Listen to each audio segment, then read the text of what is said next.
दोबारा स्टार्ट हो गया है।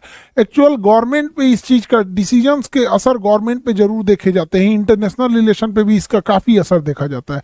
नेपाल पहले तो मोनार्की था, यहाँ राजतंत्र हुआ करता था, बाद में नेपाल में कभी लोकतंत्र आया, फिर चेंजिंग होती गई, फिर संविधान बना, कई सारी चीजें हुई। नेपाल में पूर्ण बहुमत की सरकार नहीं है, जैसे बिहार में है ना, 3 बड़ी पार्टियां हैं बिहार में, तो कभी इधर से उधर होते रहता है, वैसे ही नेपाल में भी सेम है कंडीशन है। अब नेपाल में इन 3 नेता लोग को पहचानिए यहाँ पर। ये हमारे शेर बहादुर दहुआ साहब, ये इंडिया के फेवर में, मतलब इनके साथ रहते तो इंडिया से रिलेशन ठीक रहता है। और ये हमारे केपी शर्मा ओली साहब है, केपी शर्मा ओली, ये चाइना का फेवर करते हैं ज्यादा। इनका है पूरा चाइना, प्रो चाइना है, ये प्रो इंडिया है दहुआ साहब। अब ना ये पूर्ण बहुमत से बना सकते हैं, ना ये पूर्ण बहुमत से बना सकते, तो इनके साथ किसी ना किसी एक गठबंधन की सरकार बनती है। तो गठबंधन में आ जाते हैं प्रचंड साहब। अब प्रचंड साहब की सरकार चल रही थी दहुआ साहब के साथ मिलकर गठबंधन में, तो इंडिया से रिलेशन ठीक ठाक थे।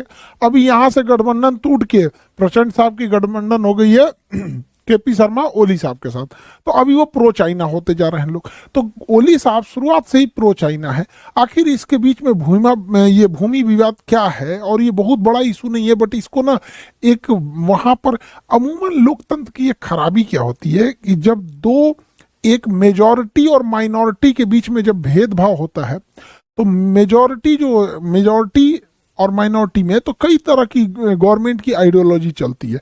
वहां पे क्या है ना कि नेपाली की मेजॉरिटी है और माइनॉरिटी में वहां मधेसियां हैं। तो ये ओली साहब का है कि मधेसियों को मतलब भाई ये बाहर के हैं, ये है वो है, ऐसे करके, ताकि मतलब एक अपनी अपनी आइडियोलॉजी होती है चुनाव जीतने की यहाँ पर। तो जैसे भारत में कभी जातिवाद काम करता है, कभी माइनॉरिटी मेजॉरिटी काम करता है, कभी क्षेत्रवाद काम करता है, तो जिसको जैसे मन उसी तरह से वो जीतना चाहते हैं। तो ओली साहब का क्या है कि एंटी इंडिया सेंटीमेंट से वो जीतना चाहते हैं। कई बार वो एक बार बोले थे कि इंडियन कोरोना ज्यादा खतरनाक है, कभी बोलते हैं राम जी हमारे यहाँ जन्म लिए थे, कई ऐसी उटपटा चीजें थी, काफी दरारें आ गई थी रिश्ते। अभी मालदीव में देखिए मोइजू की सरकार आई है, बिना मतलब वो हल्ला कर रहा है वहां मोइजू कि इंडिया आउट। अभी वहां पे बहुत ज्यादा दिक्कत है। तो हम लोग समझते हैं कि अंग्रेज जब थे तो वो नेपाल के साथ युद्ध किए और एंग्लो नेपाली युद्ध हुआ, और यह युद्ध की समाप्ति 1816 के सुगौली के संधि के द्वारा ये समाप्त हुआ था। अब ये संधि में क्या क्या चीजें थी इसको हम लोग समझ जाते हैं। देखिए, सुगौली की संधि में यह था कि डिसाइड किया गया कि पूरब साइड में मेची नदी जो होगी वो सीमा बनाएगी नेपाल की, यहाँ मेची नदी, और इस साइड में महाकाली नदी सीमा बनाएगी। सुगौली की संधि हो गई 1816 में। यहाँ पे ये सब चीजें तो ठीक था यहाँ पे, बट यहाँ एक ऐसा एरिया था जिसको लेकर नेपाल कहता है कि ये एरिया इस रेखा के उधर चला गया है, वो मेरा है यहाँ पर। इसलिए आप नेपाल के ओल्ड मैप में देखेंगे तो आपको यहाँ किसी भी तरह की कोई मार्किंग देखने को नहीं मिलेगी, लेकिन वही एरिया यहाँ देखिएगा तो हल्का एक निकला हुआ एरिया दिखेगा, जबकि वो एरिया यहाँ देखने को आपको नहीं मिलेगा। वही लिम्पियाधुरा, काला पानी और लेपुलेख है, उसको हम लोग समझते हैं। ये एरिया कहाँ आता है तो नेपाल और उत्तराखंड राज्य के बीच में आएगा, उत्तराखंड के पास। इसको हम लोग समझते हैं कि आखिर ये क्या चीज विवाद है। तो ये ही एरिया, ये जो हल्का सा नोक निकला हुआ है ना उत्तराखंड में, यही वाला एरिया है। तो देखिए, ये उत्तराखंड का इधर हो गया, ये नेपाल हो गया। महाकाली नदी जो है वो 2 धाराओं से मिलकर बनती है वहां पर। उसकी एक शाखा निकलती है लिम्पियाधुरा से, जो पतली शाखा है, सॉरी लेपुलेख से निकलती है जो पतली शाखा है।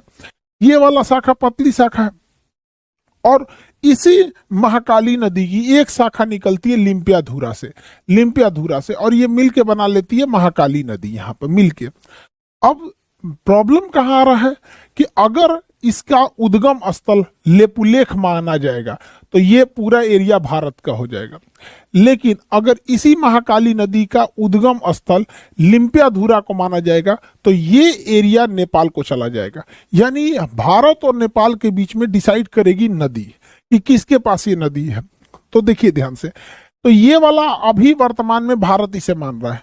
1816 में जब सुगौली की संधि हुई थी तो अंग्रेजों ने लिम्पियाधुरा वाली इस नदी को कहा था कि ये वाला बॉर्डर रहेगा।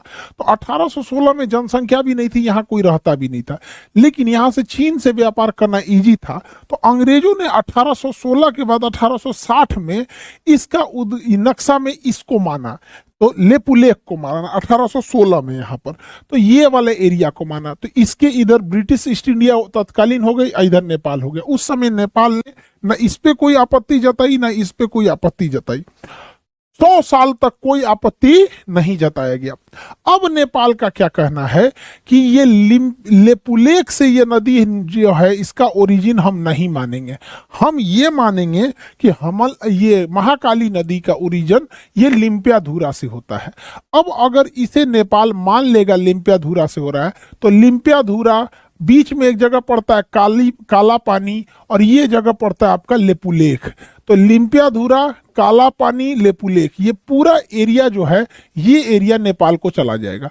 अब इसको ओली साहब राष्ट्रीय मुद्दा बना के चुनाव में कुछ फायदा चाहते हैं। लोकतंत्र की एक ये खराबी हो जाती है ना कि इलेक्शन जो होता है, पार्टी पॉलिटिक्स हमेशा से देश के ऊपर में अनमेच्योर देशों में देखा गया है। जैसे इंडिया में भी देखिएगा ना, तो इलेक्शन में ना 140 करोड़ लोग रहेंगे यहाँ पे भारत में, कोई तारीफ कर रहा है किसी एक पार्टी की, बुराई कर रहा है किसी एक पार्टी की। अरे यार, तुम लोकतंत्र में इसलिए बने हो, राजा हटा के इसलिए बनाया गया था कि अपनी बात पे रहो ना, कि कौन सी पार्टी ज्यादा स्कूल खुलवाई, किस पार्टी में यूनिवर्सिटीज ज्यादा ना। मतलब हम लोग किसी एक पार्टी के समर्थक और दूसरे पार्टी के कट्टर विरोधी हो जाते हैं। और ये लोकतंत्र के नए नवेले लोकतंत्र, जैसे हम लोग का तो 100 साल भी नहीं हुआ एक देश के लिए 100 साल काफी कम टाइम होता है यहाँ पे, तो मेच्योरिटी कम रहती है। तो हमेशा से आप देखेंगे ना, तो व्यक्तिगत मतलब कोई किसी का कुछ खास डिमांड ही नहीं रहता है। इसीलिए देखिएगा भारत में धरातल स्थल पर सरकार बदलने से कोई खास फर्क देखने को नहीं मिलता है। पहले भी सड़क, नाली, मोहल्ले, अच्छी शिक्षा, इस सब के लिए लड़ रहे थे, आज भी वही लड़ रहे हैं। तो यही बात वहां नेपाल में भी है, वो इसी को मुद्दा बना रहे हैं। और वो अगर लेपुलेख के जगह लिम्पियाधुरा हो गया तो ये नेपाल को चला जाएगा यहाँ पे। तो यही विवाद है, यही एक्स्ट्रा एरिया आ जाएगा। हालांकि यहाँ एरिया में कोई रहता नहीं है, लेकिन भारत के हिसाब से देखिएगा तो ये कोना काफी जरूरी है, क्योंकि इसी पास पहाड़ थोड़ा सा डाउन है और यहाँ से नेपाल में चाइना जाया जा सकता है। और यहाँ हमारा कैलाश पर्वत है, यहाँ पे कैलाश मानसरोवर, वहाँ हमारा बहुत बड़ा तीर्थ स्थल है, शंकर जी का वो मुख्य स्थान कैलाश पर्वत ही है यहाँ पे। तो हमारे लिए ये स्ट्रेटेजिक रूप से जरूरी है। तो नेपाल और भारत के बीच में ये टेंशन बना हुआ है, यही वाला एरिया। हालांकि भारत और नेपाल को इसे सार्वजनिक मुद्दा न बना के एक टेबल पे बैठ के समझ जाना चाहिए कि अगर ये एरिया नेपाल का भी रह जाता है, हालांकि नेपाल का अपना तर्क है कि बहुत समय तक यहाँ का एरिया की जनगणना नेपाल में होती थी। तो भाई अब वो कई ऐसी चीज थी, नेपाल को भी तो 100 साल तक विरोध नहीं किया, उन्हें भी सोचना चाहिए इस चीज को। दूसरा, अगर नेपाल बहुत हठ धर्मिता अपनाते हुए इस एरिया को ले लेता है तो इसे केवल एक मनोवैज्ञानिक जीत कर सकता है, क्योंकि नेपाल की ना दुश्मनी चाइना से है ना भारत से। नेपाल और यहाँ भारत के लिए दिक्कत होगा इनकेस अगर भारत वहां वीजा और पासपोर्ट सिस्टम कर देता है। आज नेपाल से कोई भी आदमी बिजनेस करने भारत में आ जाता है और भारत के हजारों लोग नेपाल में बिजनेस करते हैं। हमारे यहाँ की लड़कियों की शादी बिहार में, नेपाल में हो जाती है, नेपाल से लड़कियों की शादी बिहार में हो जाती है। इसे बेटी और रोटी का रिश्ता कहते हैं। तो जब कभी भी रिश्तों को हम तराजू लेके तौलेंगे ना, तो कहीं ना कहीं नेपाल के लोगों को भी लगेगा ना कि काफी ज्यादा मतलब ये लॉस होगा। बेटर होगा इस एरिया को लैंड ऑफ फ्रेंडशिप घोषित कर दीजिए कि दोस्ती का जमीन। भाई नेपाल भी रहो यहाँ पे, भारत भी रहो। नेपाल के सेना प्रमुख को भारतीय सेना अपना सेना प्रमुख मानती है और भारत की सेना भी नेपाल के सेना प्रमुख को अपना सेना प्रमुख मानते हैं। तो जैसे भारत का कोई सेनापति बनता है ना, तो उसे नेपाल के यहाँ ऑनररी सेना प्रमुख बना दिया जाता है और वहां का भी यहाँ इतना खुशहाल रिश्ता है। भारत ने ऐसी कोई लड़ाई नहीं लड़ी है जिसमें हमारे नेपाली गोरखा भाइयों ने अपनी शहादत नहीं दी हो। तो इस एरिया को हम लोग, वैसे भी यहाँ कोई रहने नहीं जाता है, इस एरिया में इतना हार्श क्लाइमेट है, यहाँ कोई नहीं रहने जाता है। तो इसे एरिया ऑफ फ्रेंडशिप घोषित कर दीजिए कि भैया देखिए हमारे सामरिक रूप से जरूरी है, आपको भी कोई सामरिक रूप से होगा जरूरी है। नेपाल के लोग पटना में आधा चाउमीन का दुकान, बिजनेस, ठंडी के दिन में कंबल, बहुत सारा नेपाल के लोग यहाँ आके करते हैं। फ्रेंडशिप है यहाँ पे। जब तराजू लेके तौलेंगे तो इससे चाइना को फायदा होगा और पर अनमेच्योर डेमोक्रेसी की ये खराबी होती है, चुनाव जीतने के लिए कुछ भी कर दो। हमारा तो ये सुझाव है, बाकी देश में ऊपर लोग बैठे हैं, लोग और नीतियां बनाएगा। इस सुगौली संधि में ये वाला तो हो गया, महाकाली नदी से जो विवाद का एरिया था। मेची नदी साइड में कोई विवाद नहीं है, एगो बिहार में नया विवाद है। सुगौली की संधि जब 1816 में हुई थी तो कहा गया था कि ये गंडक नदी जो है जब बिहार में प्रवेश करेगी तो इसके इस साइड वाला एरिया नेपाल का होगा और इस साइड वाला एरिया, नीचे का ये वाला एरिया भारत का होगा। यानी गंडक नदी को नेपाल में नारायणी नदी कहा जाता है, हम लोग इसे गंडक कहते हैं। तो इसके इधर का एरिया नेपाल में और इधर का एरिया इंडिया में। अब देखिए ध्यान से, बेचारा नेपालो क्या करे, यहाँ पे गड़बड़ा क्या जा रहा है।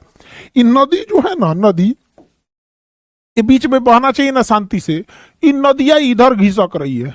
मतलब इन नदियां ना नेपाल का एरिया काटते जा रही है। और नदी जब ये एरिया काटेगी ना तो भारत में आते जाएगा। यानी इधर से मट्टी काट रही है और इधर मट्टी बढ़ा रही है, इधर का मट्टिया काट रही है और इधर की मट्टिया बढ़ा रही है। तो भाई सुगौली की संधि कहता है गंडक नदी बॉर्डर है और नारायणी नदी, नेपाल इसी नदी को नारायणी कहता है, हम लोग गंडक कहते हैं। तो नदियां इधर की ओर भागते जा रही है। तो नेपाल कह रहा है कि भैया हमारा जमीनिये कब्जे आ रहा है, हमारा पूरा जमीन कब्जे आ रहा है। और नेपाल का यही एरिया जो नीचे का थोड़ा सा है ना खेती लायक है, बाकी तो पहाड़ है, कह रहा है कि भैया यही एरिया खेती लायक है, नदियां इधर भाग रही है, नदी को रोको, स्टॉप, लाल झंडा लगाओ यहाँ पे, स्टॉप। नदियां नहीं रुक रही है, धड़ाधड़ इधर भाग रही है। इससे नेपाल की जमीन कम होती जा रही है और भारत की जमीन ज्यादा होती जा रही है। और यहीं पे एक विवाद आता है, चंपारण जिला में एक जगह है सुस्ता जिला। तो इसमें क्या विवाद हो गया समझिए ध्यान से। 1816 के इसी सुगौली की संधि में सुस्ता भूमि विवाद क्या था कि इस नदी के नारायणी नदी हो गया, इसे वो लोग नारायणी नदी कहते हैं और हम लोग जीप और गंडक कहते हैं। तो नेपाल के लोग नारायणी नदी कहेंगे, हम लोग उसे गंडक नदी कहेंगे। यहाँ जो सुस्ता जगह था, एस से शॉर्टकट में लिख देते हैं सुस्ता, तो ये जगह सुस्ता था, ये नेपाल में आता था, नेपाल में था ये जगह सुस्ता। लेकिन हुआ क्या कि 50-60 साल बाद ये नदियां इधर घूमने लगी और घूमते घूमते ये नदी जो पहले इधर से जा रही थी वो घूमते घूमते घूमते घूमते इधर चल गई।